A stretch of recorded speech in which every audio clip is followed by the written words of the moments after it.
So you want to learn how to do the pancake, the awesome gymnastic skill that is required for so many more advanced skills. Well, in this video, we're going to teach you a really good routine that you can do, and stick around right to the end because we're going to give you one of the biggest insights that leveled up our progress overnight. All that and more coming up. We are the gym that teaches people how to move instead of just exercise, because we believe that health is about performance, not just body image. Hey, in case we haven't met, my name is Yanni and this is my brother Rad. Let's dive straight into the workout. Now we're going to show you three key components of this. We're going to start with a warm-up because that's very important. Now we are flying through this warm-up because we want to keep this short and sweet. We're going to show you two drills. The first one is a really easy little drill that you can do. We use a TheraBand or exercise band here. I'll link that in the description, but you can use a towel, anything that's robust enough to be able to pull some pressure on your foot. Now, of course, if you're flexible enough already, you can just grab your toe and do that. And Rad could probably do that, but because he's nice and flexible. But we'll go back after he shows you this to demonstrate using the band, because that's what most people are going to end up doing.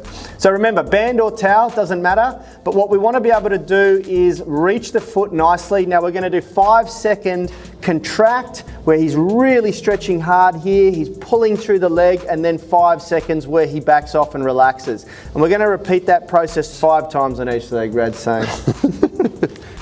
Lucky you've got me here. Lucky I've got Rad here. So this is the first drill, and this is nice and easy, guys, but what I want you to pay attention to... Most people will barely be able to do that. Yeah, that's right. The most important thing with this is that your knee goes straight.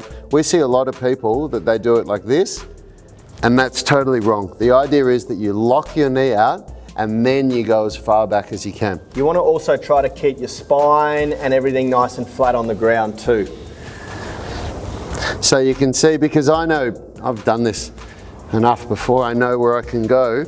I can just pull down from this position and then go straight up here. But as a beginner, you'll more likely be coming to here, and then you try and pull back as far as you can. Yeah. Okay? Just demonstrate a few times what it might look like for an absolute beginner to do this. Well, it'll look like that. So you're going to have a lot more band here, or towel. Your hands might be down here, and it'll kill you. Yeah, it's going to be very intense. Now, how many times? Movement. We're going to repeat 5 times on each leg. Yep. And should we, realistically, guys, we run through that a few times. Like we'd run through that a couple of times, 3 times on each side. And this is after you've already done a cardio warm-up and a couple of other exercises that really elevate your heart rate.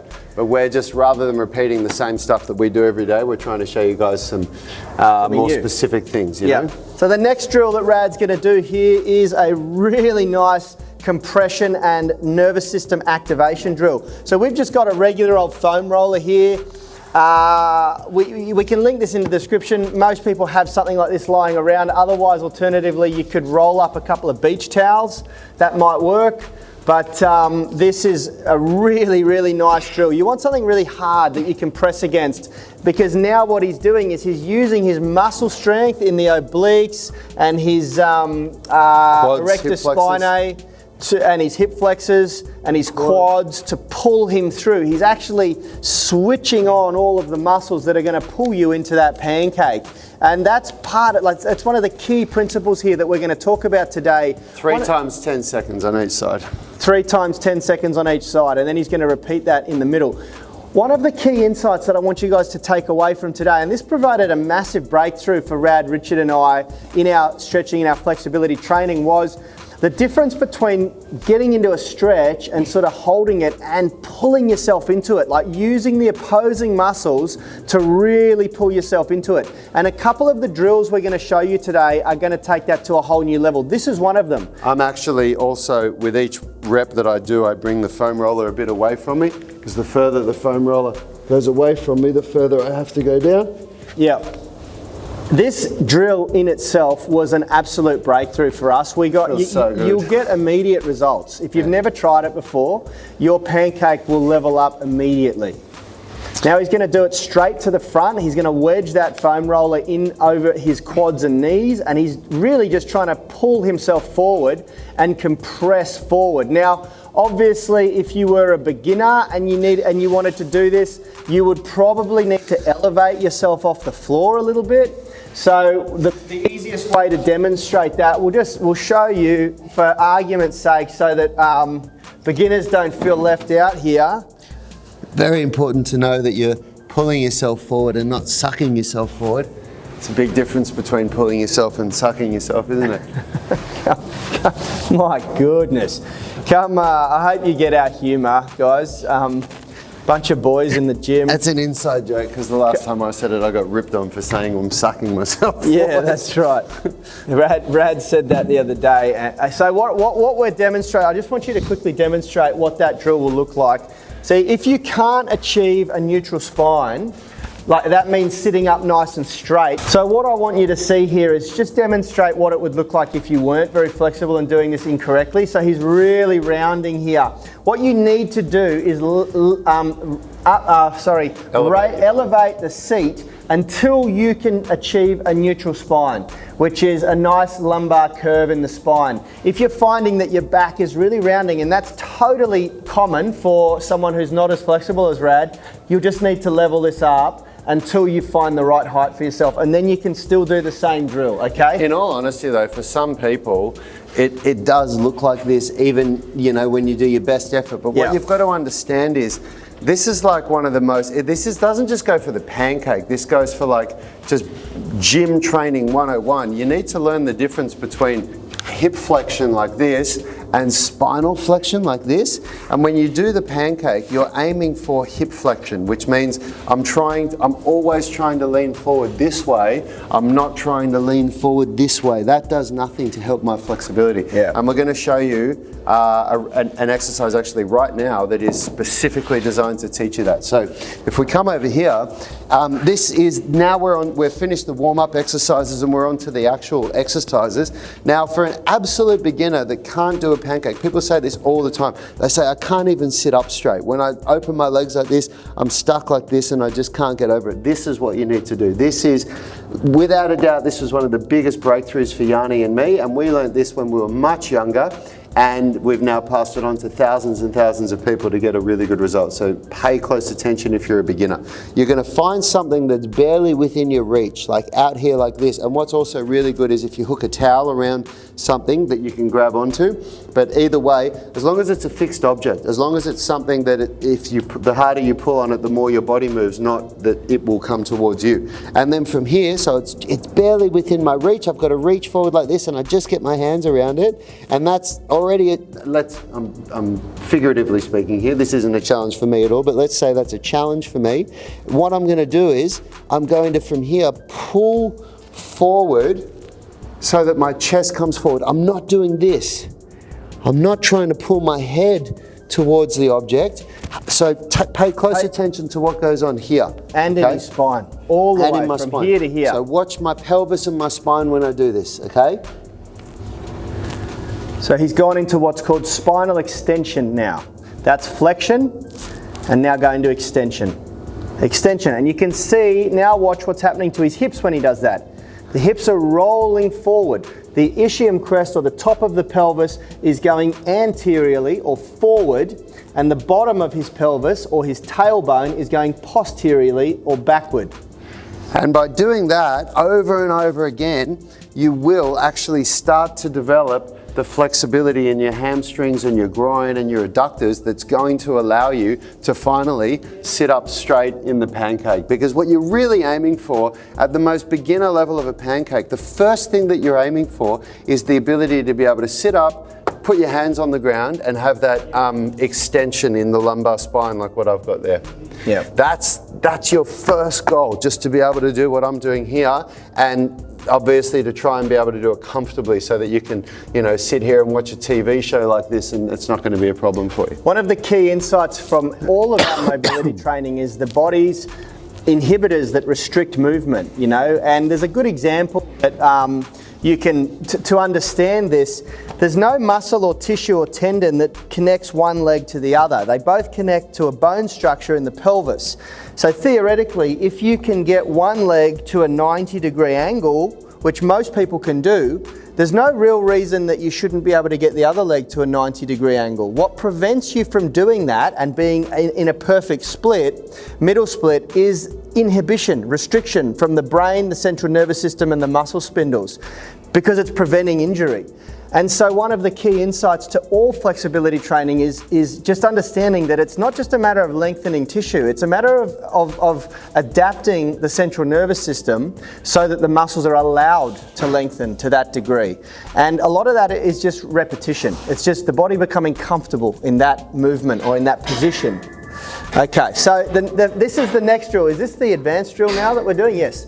So now we're moving on to the advanced drill, and what we're going to show you here is an agonist-antagonist movement. It's much easier for you to just grab this and walk it out. No, it's all right. You can bring it to me.